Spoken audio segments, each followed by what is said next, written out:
गुनगुना पानी कैसे पीना है? कुक्कुट आसन में बैठ कर पीना। कुक्कुट आसन में बैठ कर पीना।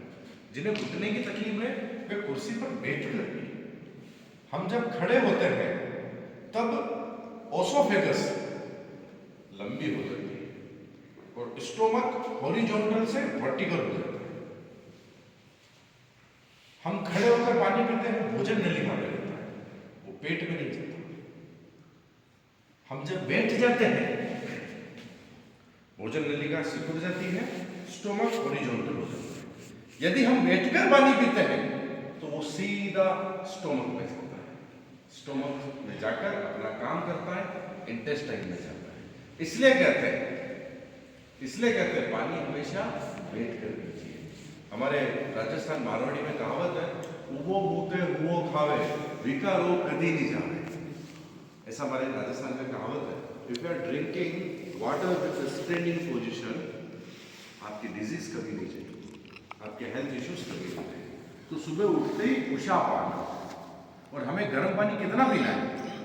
हमारे स्टोमक की कैपेसिटी होती है 1500 लीटर, 1.5 लीटर। कितनी होती है? तो कम से कम 1 लीटर पानी तो हम पिए। यहां हम 1 गिलास पानी लेते हैं, यहां से जाने के बाद हम सबको बोलते हैं अब आपको 1 गिलास की तो आदत होगी, अब इस 1 गिलास को 2 गिलास करिए। आप कल सुबह उठते 1 लीटर पिएंगे तो आपको सिर दुखने लग जाएगा और उल्टियां होने लग जाएंगी, क्योंकि हमें आदत नहीं है, हमें बिल्कुल आदत नहीं है इसकी। तो हमें आदत नहीं है, तो आदत लगाने के लिए हम यहाँ 1 गिलास गर्म पानी सबको पिलाते हैं सुबह, ताकि यहाँ से जाने के बाद आप 1 गिलास को 2 गिलास 3 गिलास कर सके और 1 लीटर तक आ सके। यदि सुबह उठते ही आप 1 लीटर गुनगुना गर्म पानी पी लेते हैं, आपकी चाय पीने की डिजायर खत्म हो जाती है, पाचन तंत्र पूरा क्लीन हो जाता है, और आपकी जो भूख होती है ना वो सुबह ही खत्म हो जाती है। आपकी जो भूख, जो लोग भूख भोजन करते हैं, यार उठते भूख लगी, दिन भर भूख भूख भूख, वो सुबह ही ऑलमोस्ट कंट्रोल्ड हो जाती है। यहां तक क्लियर? आप सभी उठते ही गर्म पानी पिएंगे? क्लियर? आप उसमें से जीरा डाल के पीना चाहे तो रात भर भिगो के रख सकते हैं, आप उसमें जो भी हर्ब डालना चाहे उसे रात भर भिगो के रख सकते हैं, पर उठते ही गुनगुना पानी। फिर नेक्स्ट मील होता है ब्रेकफास्ट। ब्रेकफास्ट को हिंदी में बोलते हैं अल्पाहार, अल्प धन आहार। अल्प, समित भाई मामा जी को आगे लेके आइए ना, पीछे क्या रखते हैं? मामा जी आगे आइए, अरे आपके हॉस्पिटल आइए ना सर। यस, अल्पाहार, अल्प धन आहार, और अंग्रेजी में इसे बोलते ब्रेकफास्ट। आपने जो पूरी रात फास्ट किया था वो अब आप ब्रेक करने जा रहे हैं। तो जब हम फास्टिंग ब्रेक करते हैं तो कैसे करनी चाहिए? थोड़े भोजन से करनी चाहिए। हम क्या करते हैं? ब्रेकफास्ट हेवी करने की कोशिश करते हैं। एक कंसेप्ट है breakfast like a king, lunch like a, ऐसा है ब्रेकफास्ट। तो आपको मालूम ब्रेकफास्ट लाइक ए किंग का मतलब क्या होता है? आपने किंग को क्वांटिटी के हिसाब से ले लिया। वो किंग बोले तो क्वालिटी के हिसाब से किंग बनाना ब्रेकफास्ट, क्वांटिटी के हिसाब से नहीं। मैंने देखा है लोग ब्रेकफास्ट इतना करते हैं कि सामने वाला सोचता है कि ये इतना ब्रेकफास्ट करे तो लंच कितना करेगा। मतलब अब तक यही बताया गया कि हैवी ब्रेकफास्ट ही करना चाहिए, हैवी ब्रेकफास्ट करना चाहिए, बट क्वालिटी से, नॉट क्वांटिटी से। आप समझे? मात्रा हैवी नहीं होना चाहिए। ब्रेकफास्ट के अंदर जो गुण है वो हैवी होनी चाहिए। जैसे कि आप 3 से 4 ड्राई फ्रूट्स लीजिए, फ्रूट्स लीजिए, दही लीजिए, कुछ पोहा उपमा है वो भी लीजिए। तो उसकी जो क्वांटिटी है वो लिमिटेड होनी चाहिए, पर क्वालिटी अच्छी होनी चाहिए। आप काजू बादाम लंच में मत लो, काजू बादाम डिनर में मत लो, ब्रेकफास्ट। आया समझ में आप लोगों को? ब्रेकफास्ट हमेशा 50% कच्चा होना चाहिए, 50% पका हुआ होना चाहिए। अब बहुत ध्यान से सुनने की कोशिश कीजिएगा। आपके मैडम, आपके हस्बैंड नहीं आए? नजर नहीं आए, दिखे नहीं जरा। अब जो लोग मोटे हैं, जिन्हें लगता है कि मेरा वजन कम हो जाए, मैं ऐसा कुछ प्रयास करूं, तो आपको 70% कच्चा ब्रेकफास्ट लेना है और 30% पका हुआ ब्रेकफास्ट लेना है। जिन्हें ऐसा लगता है कि मेरा थोड़ा वजन कम हो जाए, मेरी थोड़ी शुगर कम हो जाए, मेरा थोड़ा कोलेस्ट्रॉल, थायराइड ये सब कम हो जाए, जो लोग चाहते हैं कि मेरा कुछ बढ़े, मैं बहुत दुबला पतला हूं, मेरा भी थोड़ा बॉडी छोटी बने, उन्हें 70-30, लेकिन 30% कच्चा और 70% पका हुआ लेना चाहिए। ये रेशियो समझ में आया आपको? जी सर। ये रेशियो समझ में आया आप सब लोगों को? राकेश सर, ये रेशियो समझ में आया ना? जो लोग मोटे हैं और एक्सेसिव फैट की बीमारियों से परेशान है, डायबिटीज, इंडाइजेशन एक्सेट्रा, उन्हें 70% कच्चा ब्रेकफास्ट लेना चाहिए और 30% पका हुआ। कच्चे में दही आता है, यहाँ हम स्मूदी देते हैं, वो स्मूदी आती है, फ्रूट्स आते हैं, स्प्राउटेड मील आते हैं, ड्राई फ्रूट्स आते हैं, पके में पोहे, उपमा। तो उनकी क्वांटिटी जो होती है वो 70-30 होनी चाहिए। और जो बड़े बारीक हैं, पतले दुबले हैं, जिन्हें थोड़ा न्यूट्रिशन चाहिए, हेल्थ चाहिए, बढ़ाना है उनको अपने आप को, उन्हें भी 70-30, लेकिन 70% पका हुआ लेना है, 30% कच्चा लेना है। और जो नॉर्मल है, नॉर्मल रहना चाहते हैं, उन्हें 50-50, 50% कच्चा, 50% पक्का। और आपको लगता है कि भाई मेरी तो जिंदगी में एक अच्छी बीवी भी मिल गई, पैसा भी मिल गया, मकान भी बन गया, अभी मैं कम क्यों करूं? जो है वही मेंटेन करना है, तो आप 50-50, 50% कच्चा लीजिए, 50% पका लीजिए। अर्थात एक गिलास जिसमें ग्रीन जूस है तो एक कटोरी जिसमें पोया, उपमा, इडली कुछ भी, 50-50। और देखिए, यदि आप इम्बैलेंस करते हैं इस रेशियो में, तो आप स्वयं को धोखा दे रहे हो, हमें नहीं दे रहे, स्वयं को धोखा दे रहे हो। कभी कभी लगता है कि सप्ताह में 2 दिन कच्चा ही ब्रेकफास्ट लें और 4 दिन पका लें, तो उससे क्या होगा कि आपको थोड़ी हेल्प मिलती है कि कम समय में थोड़ा वजन कम हो जाए, कम समय में थोड़ी टमी कम हो जाए, कम समय में थोड़ी शुगर कंट्रोल में आ जाए। तो हम इस रेशियो को कर सकते हैं, पर एवरेज रेशियो होता है 50-50। क्लियर? 50% कच्चा ब्रेकफास्ट लेंगे, 50% पका हुआ ब्रेकफास्ट लेंगे। सर, कच्चा और पक्का साथ में खा सकते हैं? साथ में खा सकते हैं। कहते हैं ना कि सैलेड पहले खा लेना चाहिए। तो फिर कच्चा पक्का मतलब यही होता है ना, अ, मतलब कच्चा पक्के का मतलब यही होता है कि आप कच्चा ले लीजिए फिर पका ले लीजिए। ओके, मतलब वैसे साथ में नहीं खाना चाहिए, थोड़ा कच्चा खाया, थोड़ा पक्का खाया। पहले सैलेड ऐसे एक ऐसे खा लो। नहीं खाओगे। नहीं नहीं, ऐसे नहीं, मतलब पहले पूरा सैलेड खा लो, फिर बाद में दूसरा खाओ, या ऐसा होता है थोड़ा कि- सैलेड खाया, थोड़ा नहीं, रोटी खाई। जनरली ऐसा होता है कि आप शुरुआत कच्चे से करिए, कच्चा खा लीजिए 70-80-90%, फिर पका हुआ खा लीजिए, फिर लास्ट में 2-3 बाइट और सलाद के ले लीजिए। ताकि क्या होता है, आपकी जो भोजन नली का होता है ना, पहले कच्चा खाओगे तो यहाँ जो भी ग्लूकोज लगा हुआ है वो कच्चे से हट जाएगा, आपकी जो एंजाइम एक्सेसिव भूख है वो कच्चे से सप्रेस हो जाएंगे, फिर पका हुआ जाएगा, फिर पका हुआ जाएगा तो म्यूकस छोड़ता है। आपने इडली सांभर खाया तो उसका म्यूकस तो छूटेगा ना, उसका एसिड तो भोजन नली का बनेगा। वापस आपने एक टमाटर का सलाद खा लिया तो वो म्यूकस हट के पेट में आ जाएगा, पेट में आ जाएगा, पच जाएगा। तो before and after keep it raw. Okay, लेकिन ये बोलते हैं कि डेयरी प्रोडक्ट नहीं खाने चाहिए। सॉरी, डेयरी प्रोडक्ट्स खाने चाहिए नहीं खाने। देखो हाई कैलोरी होते हैं डेयरी प्रोडक्ट। अब आपको बीपी, शुगर, वजन कम करने तो सारे हाई कैलोरी आइटम बंद करने पड़ेंगे। बस दही जैसे है, दही ब्रेकफास्ट में अमृत हेल्दी, है, हाँ। छाछ लंच में अमृत है, और दूध डिनर में अमृत है। अच्छा। यदि आपने ये तीनों मील पकड़ लिए तो आपकी 50% बीमारियां जो न्यूट्रिशन से रिलेटेड वो कभी नहीं होगी। दूध सुबह नहीं पी सकते। दूध सुबह पिया तो कफ करेगा, और दही शाम को खाया तो कफ करेगा। अच्छा, क्लियर यहाँ तक? ब्रेकफास्ट रिलेटेड किसी को कोई डाउट? मैडम, आपको नीचे बैठने में अनकंफर्टेबल है तो आप कुर्सी पर बैठ सकते हैं। मैडम, पक्का? किसी को भी नीचे बैठो। हाँ चाय कॉफी ले सकते हैं। सर, मैं तो नहीं बोलूंगा कि ले सकते हैं। मैं तो नहीं बोलूंगा। नेचुरोपैथ तो नहीं बोल मैं तो नहीं। सोप का पानी, चाय कॉफी धनिया का सुबह पानी। उठते ही उषा पानी पीना है, वो हॉट अंदर जाएगा तो हॉट बीवरेज की जो इच्छाएं होती है वो खत्म हो जाती है। ठीक है ना? और फिर ब्रेकफास्ट तक क्लियर हो गया सभी के? Okay sir. अब ब्रेकफास्ट करने के कम से कम 4 से 5 घंटा कुछ नहीं खाना। आप जल ले सकते हो 1-1.5 घंटे बाद, पर कुछ खाना नहीं, ये याद रखिएगा। क्योंकि वो पेट में गया है। अब पेट में वो पचेगा, पचने के बाद कचरा तो चला जाता है आंतों में और उसकी पूरी एनर्जी चली जाती है लीवर में। पर यदि आपने ब्रेकफास्ट किया 9, साढ़े 9, 10 बजे और 12, साढ़े 12 बजे लंच के टेबल पर बैठ गए, तो टेबल पे ऐसा करने लगे तबला, तो वही सेटल नहीं हुआ और आपने ऑलरेडी लंच ले लिया, तो वो ओवर ईटिंग थी। जनरली मैं कहता हूँ 1 मील खाने के बाद 6 घंटे तक नहीं खाना, पर ठीक है हम थोड़ी लो क्वांटिटी या लिटिल लेके 4 से 5 घंटे बाद दूसरी मील ले सकते हैं। अब आता है लंच।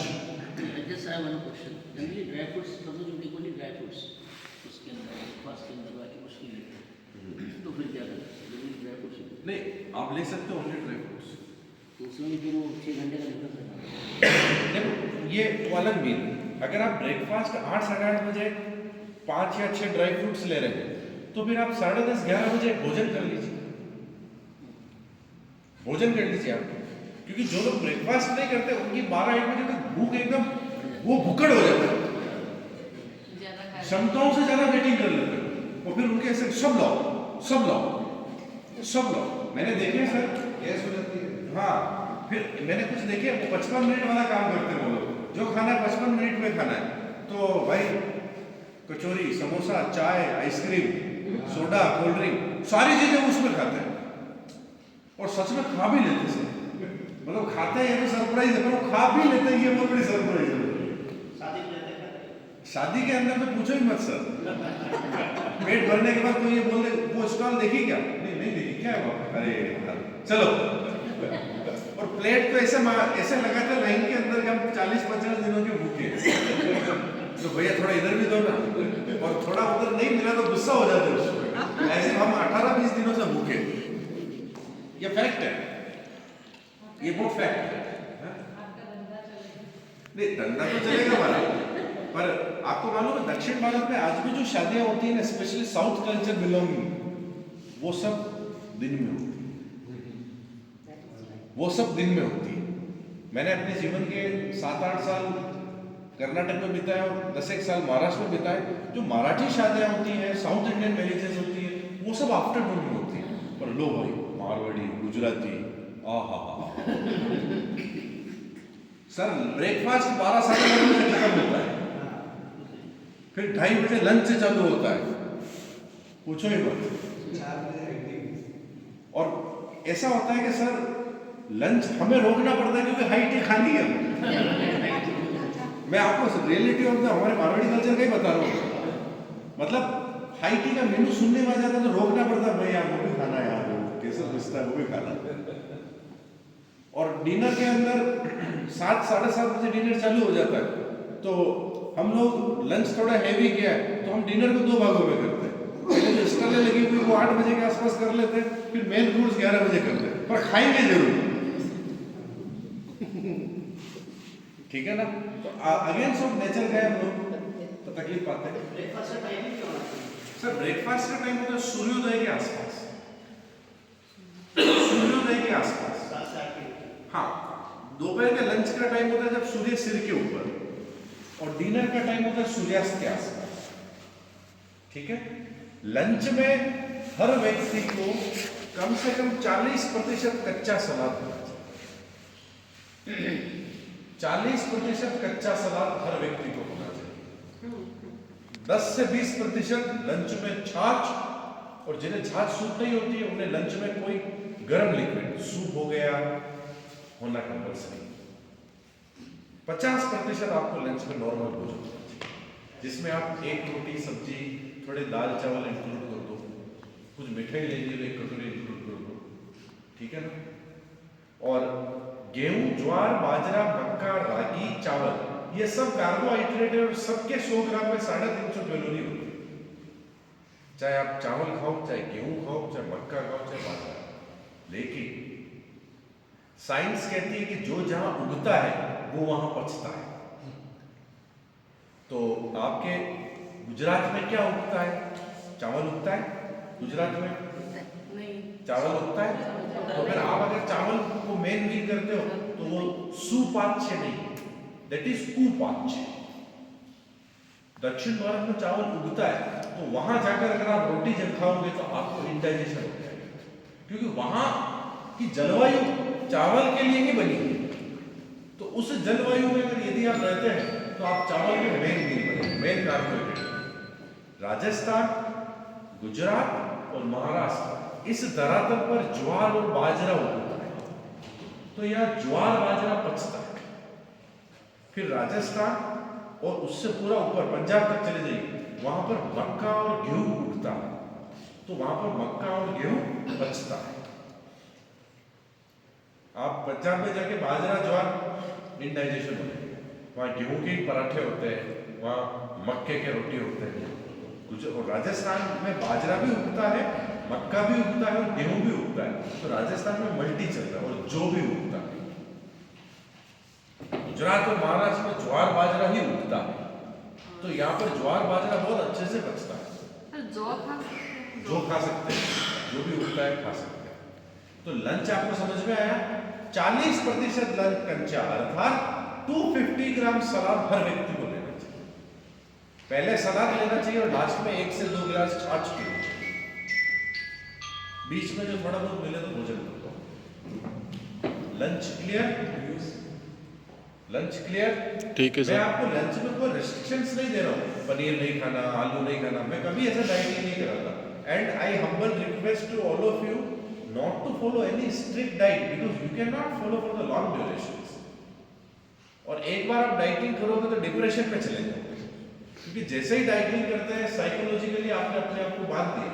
1-2 महीने में आपका वजन कम हो जाएगा, पर मेंटलिटी आपकी थोड़ी डिस्टर्ब होने लग जाती है, नींद डिस्टर्ब होने लग जाती है और आपको गुस्सा ठीक है ना। तो सलाद के अंदर जैसे किसी को कोल्ड है, किसी को वो है, तो उबाल के ले लो। वो see everything depends on individual to individual. मैं आज एक ब्रीफिंग कर रहा हूँ ताकि आप समझ सके कि अच्छा इस प्रकार से भोजन होना चाहिए। पनीर नहीं खाना, आलू नहीं खाना, बैंगन नहीं, सब खाना। हम एक बार जीते हैं और एक ही बार मरते हैं, एक ही बार जिंदगी मिलती है और एक ही बार जवानी आती है। उसमें उपवास करके बैठोगे तो वृद्धावस्था में सपने आए, पनीर टिक्का, बटर पनीर मसाला, पनीर अंगारा, पनीर। सलाद और फ्रूट भी कह रहे हैं, फ्रूट खाओ और सलाद भी खाओ। सॉरी, सलाद नहीं खा के फ्रूट खाओ नहीं, सबका एक टाइम होता है। सुबह सुबह आप फ्रूट्स लीजिए, लंच से पहले सलाद लीजिए। सबके अपने अपने टाइमिंग्स होते हैं, ठीक है ना। फ्रूट्स के अंदर नेचुरल ग्लूकोज शुगर पाई जाती है। आप भोजन के साथ अगर फ्रूट्स लेते हो तो आप डबल शुगर ले रहे हो, तो आपको डायबिटीज होने के चांसेस ज्यादा है। यदि 1 घंटा पहले ले लो, 2 घंटा पहले, 1 घंटा पहले तो खाना ही नहीं सर। हाँ, 5 घंटे से मुंह झूठा नहीं करना। 4 से 5 घंटे के दरमियान मुंह झूठा मत कीजिए। ऐसे तो सर खाने के साथ मिठाई खाते हैं तो तो बिल्कुल वो डबल हो जाए ना, डबल हो वो जाए। डबल हो जाए। मतलब मैं अक्सर कहता हूँ अगर आपको भोजन में मीठा है तो आप क्या करिए, 2 रोटी की जगह 1 रोटी लीजिए और उस दिन चावल की मीठ करो, 2 कटोरी मिठाई खा लो। आप समझे ना, अपने को उसको बैलेंस करना। हम क्या करते हैं, आज मिठाई है, नॉर्मल मिल तो नॉर्मल ही रहेगा, अब एक्स्ट्रा क्या आने दो। हम ऐसा ही करते हैं और फिर कहते हैं श्राद्ध पक्ष में 3-4 जगह के जीने के साथ पेट बांध के, वो साला पेट बाहर नहीं निकाला, वो साले आप थे जिन्होंने पेट बाहर निकलने को पेट को मजबूर किया। Are you getting my point? Do not avoid anything, just have to maintain. Rice and roti सब कुछ के पहले नहीं खाओ। यदि आप राइस और रोटी साथ में लेते हो तो दोनों की क्वांटिटी कम होनी चाहिए। कम कर लो। हमने 4-5 रोटी से पहले गर्दन तक तो फिल कर दिया, अब राइस भी ले रहे ताकि यहाँ तक फिल होना चाहिए। फिर कहते हैं दोनों साथ में खाने से तकलीफ होती है। आप साथ में क्या खा रहे हो, आप तो दोनों भी नहा रहे हो। अगर आपको लगता है कि राइस लेना है तो उस दिन राइस ही लीजिए, आपको लगता है साथ में लेना है तो 1 रोटी और 1 कटोरी चावल, ठीक है। यहाँ तक सभी को क्लियर? राजेश सर को शंका तो नहीं? हाँ सर, शंका हो गई। क्या हुआ? ये शंका ये हो गई है कि आपको संडे पार्टी है और शनिवार से कुछ भी होता है तो उस टाइम तो पिज़्ज़ा, पास्ता, बर्गर, सैंडविच यही बनता है। बच्चे हमारे हैं वो पिज़्ज़ा, पास्ता, सैंडविच यही मांगते हैं। अच्छा, उनके साथ अभी उसके साथ तो रोटी, दाल चावल बनते नहीं है। नहीं, आपको पता है, आप वो खा लीजिए ना। लेकिन मुझे एक बात बताइए, 365 दिन में से मेरे हिसाब से अमिताभ बच्चन को भी 365 दिन की इन्विटेशन नहीं आती। हमें 365 दिन तो इन्विटेशन रहते नहीं। कितने दिन रहते हैं? ज्यादा से ज्यादा हम मान लें हम बहुत रिच आदमी है, वो सोशल सर्कल है, 200 दिन। हाँ, महीने में 10 दिन। महीने में 10 दिन तो साल के 120 दिन। हाँ, घुमा फिरा के 150 दिन। हाँ, और मान लिया भाई आप आपके नगर के अंबानी हो, 200 दिन, तो भी 165 दिन तो है ना आपके हाथ में। हाँ, उसमें बैलेंस जो नहीं है उस पर फोकस करोगे तो जो है वो भी छूट जाएगा। आप तो 165 दिन अनुशासन रख लो, मैं समझ लूंगा कि मैंने भगवान की जो अगरबत्ती की वो धुआं पहुंच गया होगा, मैं समझ लूंगा मेरा प्रयास सफल हो। हम लोग वहाँ बाहर जाते हैं शादी में, मेरा थोड़ा डाइटिंग चल रहा है, सुबह आई थे ओनली पनीर भाई, यहाँ क्यों बता रहे हो? Now I am on diet, keto diet, referred by फलाना फलाना, उनकी मार्केटिंग कर रहे हो। आप अपने किचन में जब तक लोग प्रोटीन का इंतजार कर रहा है। हाँ। कि प्रोटीन खाना चाहिए तो आप पनीर खाओ, ये खाओ। पागल हो गए सर लोग।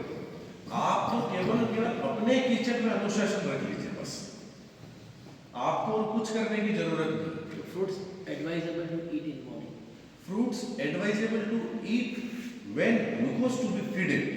If you are taking glucose in the morning, your brain will functions very well. आजकल जो हार्ट अटैक आ रहा है उसका मुख्य कारण ये कि मॉर्निंग में ग्लूकोज ब्रेन को नहीं होता, इसलिए कम एज में हार्ट अटैक आता है। प्रतिदिन सुबह ब्रेन को ग्लूकोज जाना चाहिए। Nobody should avoid breakfast. Breakfast सब व्यक्ति को करना चाहिए। सुबह सुबह अगर आप थोड़ा सा ग्लूकोज अपने ब्रेन को दे देते हो, ब्रेन एक्टिव रहता है, फिर दिन भर कुछ नहीं भी खाए तो भी चलेगा। तो फ्रूट्स एक शॉर्ट एंड स्वीट पैकेज होता है, एक एप्पल खा लिया, एक केला खा लिया, तो मतलब ग्लूकोज के लिए ऐसा नहीं कि लड्डू ही खाया रोज, तो कुछ नेचुरल शुगर भी ले लिया, तो वहाँ फ्रूट्स थोड़ा कंफर्टेबल रहते हैं। कुछ लोग होते हैं जिनको शाम को भी, जैसे दिन भर थोड़ा हार्ड वर्क रहता है, ट्रैवलिंग रहती है, आधा गवर्नमेंट एम्प्लॉयज टीचर, आप आधा पौना घंटा 1 घंटा ड्राइविंग करके जाते हैं, आधा पौने घंटा ड्राइविंग करके आते हैं, तो ऐसे लोगों को बोलते हैं कि शाम को भी फ्रूट्स ले लो ताकि आपका शक्कर लेवल, ग्लूकोज लेवल नीचे ना गिरे। तो उन लोगों को फिर 2 बार शुगर लेवल के लिए बोलते हैं। या फिर वो लोग क्या करते हैं, एप्पल कौन खाएगा साला 200 रुपए का, तो वो क्या करते हैं चाय पीते हैं, थोड़ी शक्कर ज्यादा डालते। वो एक्चुअली उनकी बॉडी की नीड है, क्योंकि the more you exert the more you need glucose, और आप ग्लूकोज की नीड को हंगर समझ लेते हो और खाना खा लेते हो। हमारे पास एक लेडी पेशेंट है, वो बहुत ही अच्छी थी, शी वाज वेरी ब्यूटीफुल। उनको ना खाना खाने की बहुत आदत है, उनको ना भूख बहुत लगती है, उनको ना भूख बहुत लगती है, और उनको कितना भी खिलाओ उनकी भूख मिटती नहीं। एक्चुअली उनको हाइपोग्लाइसेमिया होता है, उनका शुगर लेवल गिरता है, उस शुगर की चाह को वो हंगर समझते हैं। फिर उसे डब्बे पे ऐसे हाथ मारता है जैसे डूबता आदमी नहीं करता पानी में, जो हाथ में आएगा वो खा लेता है, और उसके दुष्परिणाम से उनका वेट बढ़ने लगता है। That is a hypoglycaemia. उस समय आपको नेचुरल शुगर लेनी है, और हाइपोग्लाइसेमिया जब शुगर गिरती तब शुगर लोगे तो शुगर नॉर्मल होगी, वापस 2 घंटे बाद गिरेगी। आपको अनुशासन से डेली सुबह शाम शुगर लेनी। आप मिश्री लेना चालू कर दो, गुड़ लेना चालू कर दो, मिश्री या गुड़ मिश्रित कुछ चीज लेना चालू कर दो, नींबू शिकंजी हो गई, ऑरेंज जूस हो गया, एप्पल मिल्क शेक हो गया, ठीक है ना। तो शुगर लेवल गिरना हाइपोग्लाइसेमिया होता है, जिसमें बॉडी की नीड होती है कुछ खाओ, वो खाना खा लेते हैं। मैंने यहाँ कुछ महापुरुष देखे जो 8-8 कटोरी मुरमुरे खा जाते हैं, बिल्कुल पेट ही नहीं भर रहा है, इतना हल्का क्या है। शुरुआत में तो 8-8 कटोरी खिचड़ी खा जाते थे, फिर बोलते तो हल्का है, ये तो मुंह में घूम रहा है, ठीक है ना। उन्हें ये नहीं मालूम है ये आपकी भूख है या आपका शुगर की क्रेविंग है, क्योंकि जिस प्रकार से शुगर बढ़ने को हाइपरग्लाइसेमिया कहते हैं, जिसे टर्म में डायबिटीज कहते हैं, वैसे शुगर गिरने को हाइपोग्लाइसेमिया कहते हैं। Haemoglobin, vitamin B12, vitamin D, iron, sugar, ये न्यूट्रिशन के 5 तत्व होते हैं। यदि ये नीचे है तो आपको बार बार कुछ खाने की क्रेविंग करेगी, आपको हर बार लो फील होने लग जाएगा, but that is not hunger, ये भूख नहीं है, ये न्यूट्रिशन की डिमांड है। यहाँ तक क्लियर? कैसे सर खत्म किया जाए इसको कि क्रेविंग ना हो? न्यूट्रिशन की जांच कराइए, जो न्यूट्रिशन कम है उसके नेचुरल डोजेस लेना चालू कर दीजिए। शुगर लेवल कम आ रही है तो गुड़ और मिश्री का सेवन चालू कर दीजिए। विटामिन B12 कम आ रहा है तो कच्ची चीजें चालू कर दीजिए, आयरन कम आ रहा है तो कच्ची चीजें चालू कर दीजिए, हीमोग्लोबिन कम आ रहा है तो लाल चीजों का सेवन चालू कर दीजिए। वो जैसे ही नॉर्मल होगी आपकी जो क्रेविंग है वो खत्म हो जाएगी। मैडम ठीक है ना सब? अब हम बढ़ते हैं लंच के बाद इवनिंग स्नैक्स, ठीक है ना। Personally I suggest not to take,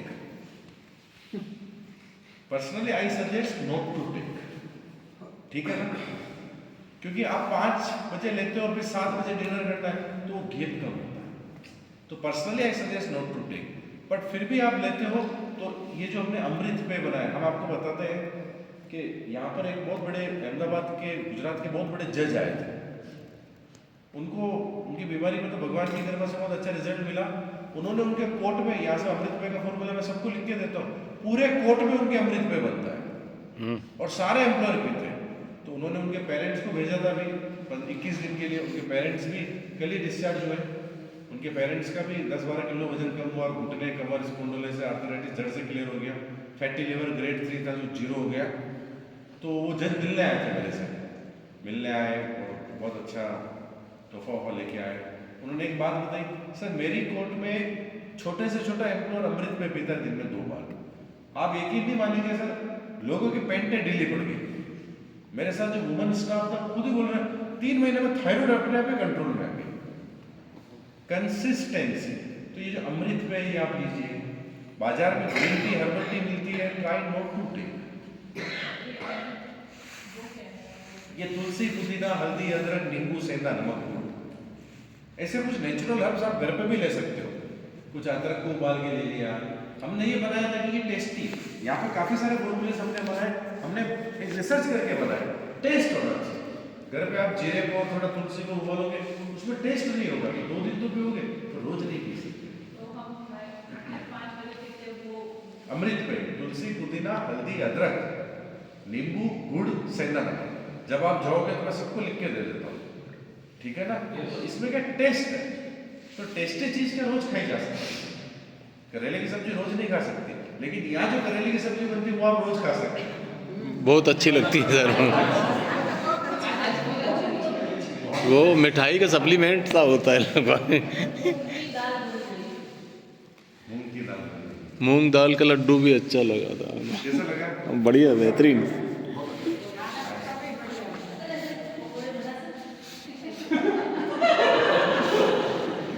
पकौड़े भी बना सकते हैं, और पकौड़े भी बनाने चाहिए और सब खाना चाहिए। मैं अभी तक लंच तक, इवनिंग स्नैक्स तक आया, मैंने किसी चीज के लिए मना किया क्या? भोजन सब करना चाहिए, पर एक तरीके से। अगर आप लंच में थोड़ा सलाद ले लेते हो, 2 फिर आप पकोड़े, मिर्ची बड़ी खाते हो, वो पचेगा, बिल्कुल पचेगा। पर मालूम चला हमें तो सुबह कढ़ाई चढ़ाई, तो वो लेडीज होते ना, अब वो कौन बड़े कढ़ाई चढ़ाई तो दिन भर भी पूड़िया, राम को भी पूड़िया, और कल सुबह के लिए भी कर दो, एक कढ़ाई चढ़ाई तो कौन गिरे। तो फिर क्या होता है कि फिर लोगों का थोड़ा तकलीफ आ जाती है। पूड़ी पराठे का नहीं, लंच में आप सिर्फ सलाद ही लोगे तो कब तक लोगे? क्योंकि देखो साल में 365 दिन होते हैं। मेंटालिटी और प्रायोरिटीज दोनों समय के साथ बदलती रही तो आप जिंदा रहोगे, अलाइव। और एक जैसी रही तो फिर सलाद के दुष्परिणाम आने लगते हैं।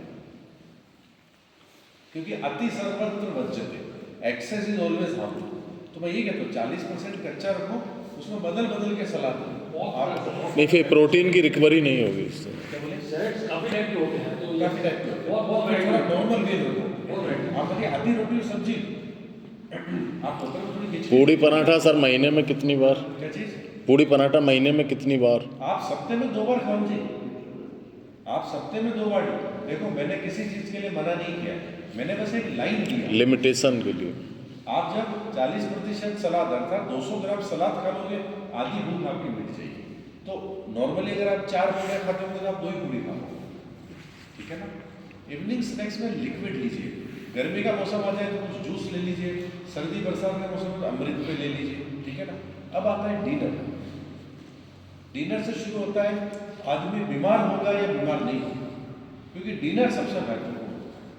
तो सबसे पहले डिनर में कुछ नहीं करना, सप्ताह में 1 दिन डिनर अवॉइड करना चाहिए। स्किप करना चाहिए, नो डिनर, जो कि असंभव है, क्योंकि हम डिनर अवॉइड करते हैं तो सपने आते हैं, आते कि नहीं आते? मेरे सपने में तो हनुमान जी आते हैं, पता नहीं बोले हाँ कभी तो रात को 11-12 बजे जल्दी उसमें खाया जाता है। हमने जब ये चालू किया था, इससे पहले मैं महाराष्ट्र में था, तो सबसे पहले मेरी जो जिंदल में थी, उसके बाद मैं महाराष्ट्र में गया था, तो वहाँ पे कारवाड़ी कुटुंबी थे, मालपानी ग्रुप करके एमएची का वाटर पार्क के ऑनर है, उनका प्रोजेक्ट था, तो वहाँ भी मैंने जीरो से सेट किया था। तो पूरी टीम भगवान की कृपा थी, ठाकुर जी की कृपा थी, हमें अवसर मिला, तो वहाँ हमने एकदम प्योर नेचुरोपैथी शेड्यूल रखा था, 6:30 बजे डिनर, उसके बाद कुछ नहीं, और फिर रात को जरूरत हुई तो कुछ काढ़ा या दूध या कुछ, बाकी 6:30 से 7 डिनर बस। सॉलिड फूड नहीं खाना। ठीक है ना? तो 10-12 साल का वहाँ अच्छा था, सब अच्छा था। फिर जब मैं यहाँ आया था तो मैंने यहाँ पर भी प्रारंभ में, हालांकि यहाँ की तो पूरी टीम अलग भी बनी हुई थी, मैं ही नया था यहाँ पे, तो मैंने ऐसा दिनचर्या रखी 6:30 बजे डिनर, तो गुजरात में तो गुजराती लोग आते हैं, भाई सब मेरे रूम पे आ गए 8:30-9 बजे, सब वापस भूल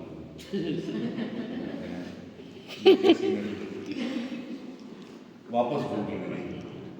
मैंने कहा नहीं, याद तो नहीं मिलेगा, उनको बातों से समझाया, समझ गए। फिर 10 बजे वापस टिंग टॉन्ग सर मन नहीं मानता,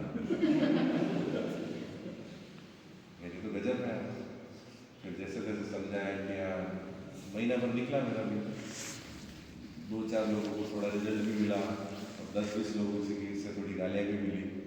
मैंने कहा चक्कर क्या है, क्योंकि मैं तो गुजरात में जीवन में पहली बार आया, इससे पहले मुझे गुजराती कल्चर का अनुभव नहीं था। फिर एक गुजराती कुटुंब आया, वो सिर्फ रहने को आया, तो महिलाओं की आदत होती बातें करने की, और जो लोग 10-15 दिन रुक जाते थे वो दिन भर की बातें भी कर लेते हैं। 7 दिन तो आप वसूली करते हो जितना पैसा आपने दिया, ठीक है ना? ये फैक्ट है, कर तो सकती है। 8वें दिन से आपको लगता है ये प्रीमाइसेस अपना है, तो अपनत्व स्वयं चाहते हैं, ठीक है ना? वो विपश्यना में कहते हैं दूसरे दिन 50% लोग भाग जाएंगे, तीसरे दिन और 50% भाग जाएंगे, चौथे दिन और 50% भाग जाएंगे, 5वें दिन के बाद जो बचे वही विपश्यना की लाभान्वित हो। तो मैंने वो विपश्यना के शिविर के तो मुझे मालूम है, दूसरे तीसरे चौथे दिन वो लोग भागेंगे जो अलग ही एक्सपेक्टेशन लेके आए, जो 5वें दिन के बाद चलेंगे वही नेचुरोपैथी से लाभान्वित हो। बाकी 5 दिन आप कमियाँ ढूंढते हो, कमियाँ मिलेगी आपको, खूब मिलेगी, तो मैं भी शांत रहता हूँ। तो शुरू में फिर वो 7-8 दिन रुक गए, फिर वो महिला थी, उसकी बेटी थी, फिर मेरे को भी गुजराती लोग बड़े अच्छे लगने लग गए, गोरे गोरे थे, दोस्ती की मैंने। फिर वो उन्होंने मुझे बताया कि गुजराती कल्चर क्या है। सर जब तक हमारी आंखें खुली रहती है तब तक हमारा मुंह चलता है, और जैसे हमारी आंखें बंद होती है तो हम ये सोचते हैं कि खुलेगी तब क्या खाना है। हाँ कोई लंच के को डिस्कस कर डिनर क्या है? हाँ, और हम सर यहाँ आते हैं, हम लोग यहाँ पे चेक करते हैं, ठीक है ना? समाज में एक्चुअली नेचुरोपैथी के किसी भी प्रीमाइसेस में जाए, स्पेशली इन द साउथ, आपके बैग चेक होते हैं, चाहे फीमेल हो चाहे मेल हो। इंक्लूडिंग में महाराष्ट्र में भी तो सारे बैग चेक होते थे, फीमेल के बैग्स फीमेल हेल्पर चेक करती है और मेल के मेल, टोटल चेक होते हैं। कुछ भी ईटेबल, स्मोक, ड्रिंक्स, टोबैको अंदर अलाउड नहीं, अंदर बिल्कुल अलाउड ही नहीं। पर यहाँ तो सर आते 4 दिन के लिए और 40 लोगों का तो खाना लेके आते हैं, मालूम नहीं क्या क्या भर के लेके आते हैं, और लास्ट के दिन बोलते हैं सर ये थेपला का जो पैकेट है ये तो हम आपके ले लेंगे, ये तो हम आपके ले लाए, हम आपको देके जाएंगे। और जो जेंट्स आते हैं उनमें एक चीज फिक्स होती है, फिक्स होती है। तो फिर मुझे धीरे धीरे गुजराती कल्चर मालूम चला, क्योंकि जैसा देश वैसा वेश। मैं मेरे घर के स्विमिंग पूल में जैसा तैरता था वैसे वहाँ अरब सागर के समुद्र में वैसे नहीं तैर सकता, तो मैंने गुजराती कल्चर को सीखा। तो एक महीने जो भी लोग आते थे जैसे तैसे करते थे, तो फिर मैं बैठता था, तो फिर मुझे मालूम चला गुजराती कल्चर में जब तक आंखें खुली तब तक मुंह चलता रहा, तो कुछ ऐसा सिस्टम होता है। तो फिर हमने यहाँ पर भोजन का टाइम थोड़ा लेट किया 7, और उसको एक्सटेंड किया कि 8-8:15 तक चलने दीजिए, क्योंकि नेचुरोपैथी को भी धोखा नहीं दे सकते ना, और व्यक्तियों की इच्छाओं को भी नहीं मार सकते। आज मुझे बताते हुए बड़ी प्रसन्नता हो रही है कि हमारे बीच में रामेश्वर जी दयाल सर हैं और जसवीर सिंह जी सर हैं। आप दोनों पिछले 4 से 5 दिनों से केवल रसा आ 15 दिन के लिए आए और हमारे यहाँ कई पेशेंट हैं जो 10 दिन प्लस आते हैं और मैं तो व्यक्तिगत रूप से उन्हीं पेशेंटों पर समर्पण रखता हूँ, बाकी सबकी सेवा जरूर करता हूँ, पर मुझे मालूम है 3 दिन 5 दिन में आप कुछ नहीं पाओगे। नेचुरोपैथी का कंसेप्ट है।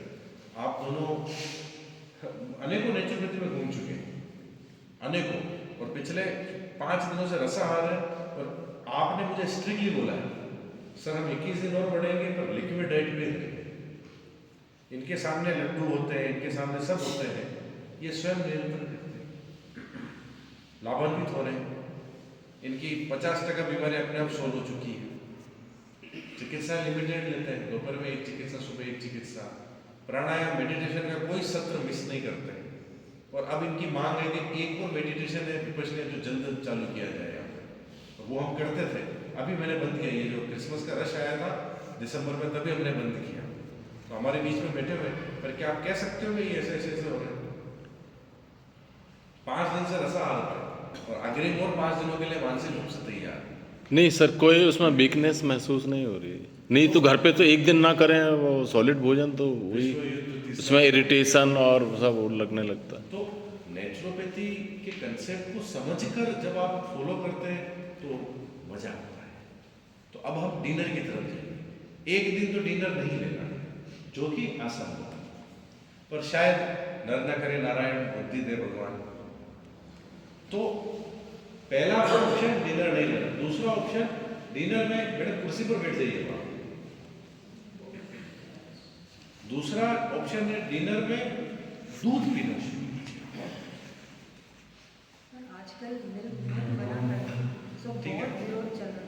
देखो वो काफी सारी बातें वेगन वीगन ये सब है, पर एक गिलास अच्छा उबाल के दूध पीना शुरू कीजिए, हल्दी अदरक डाल के या थोड़ा काली मिर्ची इलायची डाल के 1 गिलास दूध पीना शुरू कीजिए इंस्टेड ऑफ हैविंग फूड।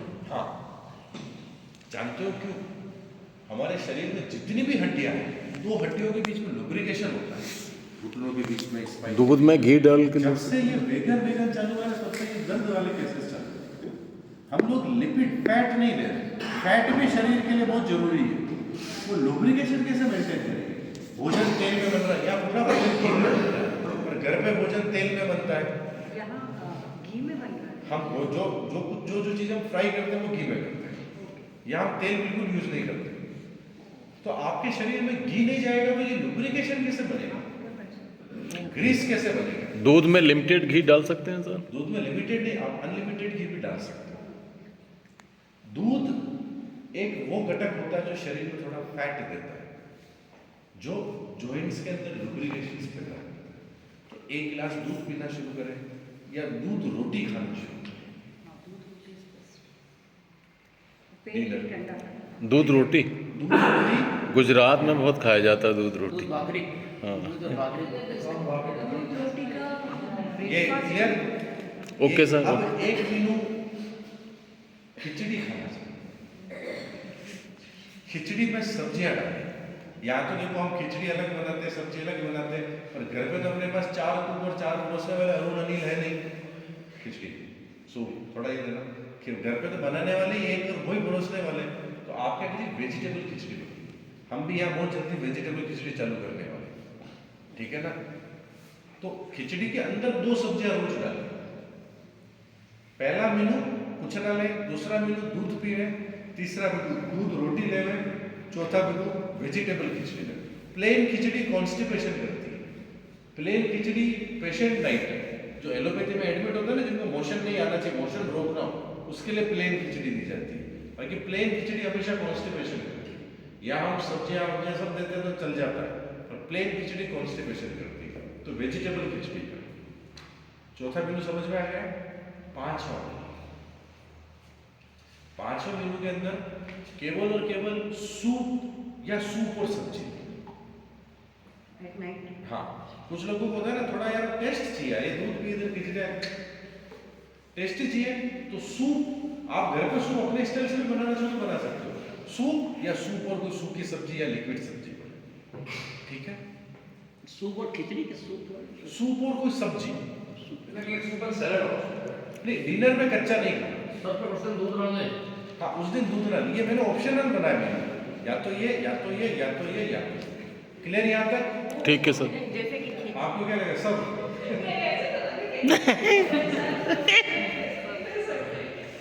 क्या जैसे कि खिचड़ी लिया ब्रेकफास्ट के साथ या 2-3 घंटे के बाद रात को सोते वक्त जैसे 6-6:30 बजे खिचड़ी लिया, 10-11 बजे दूध ले सकते हैं।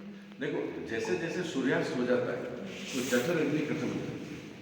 अब आपने रात को जो 7 बजे भी भोजन किया है उसको बचाने के लिए कोई अग्नि है ही नहीं। सूर्य जठर अग्नि ये कोरिलेट होते हैं, इसलिए तो जो किसान लोग या मजदूर लोग सूर्य में काम करते हैं उनको भूख बहुत ज्यादा लगती है, उनकी डाइट बहुत तेज है क्योंकि वो सीधा सूर्य में, तो सूर्य उनकी अग्नि को बहुत प्रज्वलित कर देता है, ठीक है ना। ये डिनर सोने से पहले त्रिफला, हरड़, महासुदर्शन, ये कुछ चीजें सप्ताह में 1-2 बार लें ताकि थोड़ा पेट अच्छा क्लियर होता है। जरूरी नहीं कि आपको कॉन्स्टिपेशन हो तो ही ले, ठीक है ना। ये सप्ताह में 1-2 बार त्रिफला और कुछ हरड़, बाल हरड़, महासुदर्शन, हरिस्ता त्रिफला में बटी, सब आ जाता है ना। सॉरी त्रिफला में सब आ जाता है ना। नहीं त्रिफला में 3 आते हैं, हरड़, बेहरड़ और आंवला। हाँ पर हरड़ प्लेन अपने आप में अलग है और बाल हरड़ अपने आप में अलग है। हरड़ आप तो त्रिफला ही रखिए, कंफ्यूज नहीं होने की। आयुर्वेदिक में खूब हर्ब्स होती है जो लेक्सेटिव होती है, जैसे कैस्ट्रोल ऑयल में लेक्सेटिव होता है, त्रिफला इज गुड। तो यहाँ हमारा आहार का व्याख्यान पूर्ण होता है और मैं उम्मीद करता हूँ कि ये जो संक्षिप्त में हमने आज बताया ये आपके लिए थोड़ा लाभदायक होगा। कि ट्वाइस अ लेना चाहिए त्रिफला 2 या 3 बार।